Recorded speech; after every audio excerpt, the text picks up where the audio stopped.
All right, so I have some of my sources for my expert paper, so I'm ready to cite them using Noodletools. So I log in and I go to Google to sign in using Google. This is my school Google address. And then it looks a little different if you've used this before. So I'm going to make a new project. So I go new project, weighted blankets 2022. You don't have to put the date on there. I'm just going to, I've used this topic before. And then for this English class, we use MLA. Make sure you always know what to use with your teacher. And we always use advanced. I hit submit. I've created my project. So now I'm going to click on my project and I'm going to say new source. So for this paper, we've been using websites, so not databases. So we're going to go to website, and then my web pages are web pages. Yours might be a blog or a YouTube video, or it should just be a web page. All right, and then we're just filling in this information. We don't have a quick cite, so we're doing this on our own. So I'm going to use this first one, and here is my URL, and I'm copying this, pasting, date of publication. So really this is just you searching around looking, July 31st, 2019. So July 31st, 2019. And then the most recent date of access. When did you last read this information? I read it today. Puts in the date.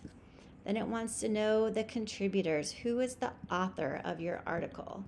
And my author has one author, Jeremy Klein, and I clicked on his name and learned about him, so I trust him if I'm using the CRAP test.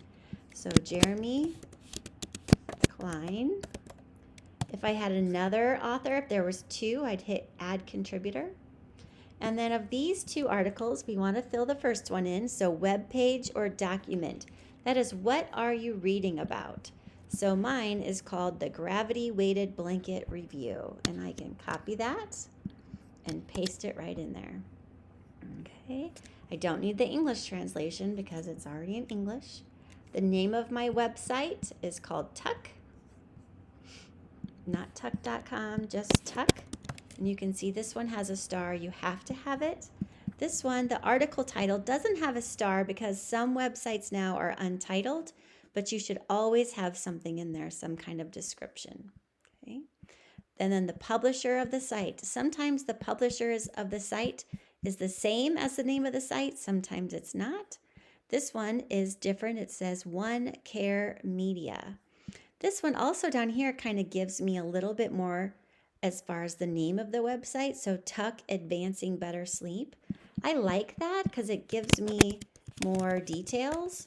So I'm going to add that, Tuck Advancing Better Sleep. And the publisher, One Care Media. And I am separating them because this is like professional words. We don't want to just meld them together. So we're going to separate them. And then we don't need the contributor as the whole. We don't need these things. That is all we need. So we're going to hit save. So there is our source. We have our author, article title, name of website, and the publisher, and then the date it was published. And then we can hit new source again and do our next one. So my next one is a website. It's a web page. I'm reading something off the web. It's from Business Insider. I copy that URL, paste it. Date of publication, November 3rd, 2021. It says it's been updated. So this article was written before this, but now there's new information. We want the updated date. So November 3rd, 2021. November 3rd. So this is recent, 2021. I've looked at that today. Author, two authors, Jen Gushue and then I hit add contributor, author, and James Brains. And you can see I'm putting these in the last name or group. If it was just like The Business Insider editors, I would put that in this group name right here, last name or group. All right, the web page or document that I'm looking at, best 6 weighted blankets for sleeping. You can see this doesn't take very long. Now, Business Insider is using APA where they do not copy or capitalize the first letter of each word. So we need to go back. That's what that triangle is saying. It's saying the word's relaxing. The word should be capitalized. Oops, so we're going to go back and do that. And now that triangle's gone. Name of website, Business Insider. And then the publisher of Business Insider. Go all the way down to the bottom. Oh, maybe not. There we go. And the publisher, I'm looking for this copyright date, says Insider Inc. That's different than the name, so I'm going to say Insider.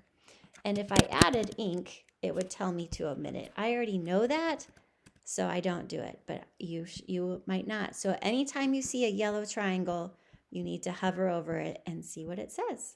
I hit save. Now I have 2 sources. If that's the only sources you used and you're done, perfect. If not, go ahead and add a new source. If I'm all done, I'm going to go up here to print where it says export and print to Google Docs. And I want all of my sources. I'm going to hit submit.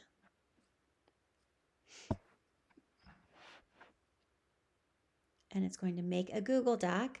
So here is my works cited. If I'm attaching this to a paper, I can just copy and paste it. If I need to make a heading, I can hit enter a couple times and then go over and put my heading, whatever your teacher would like you to do. Good luck.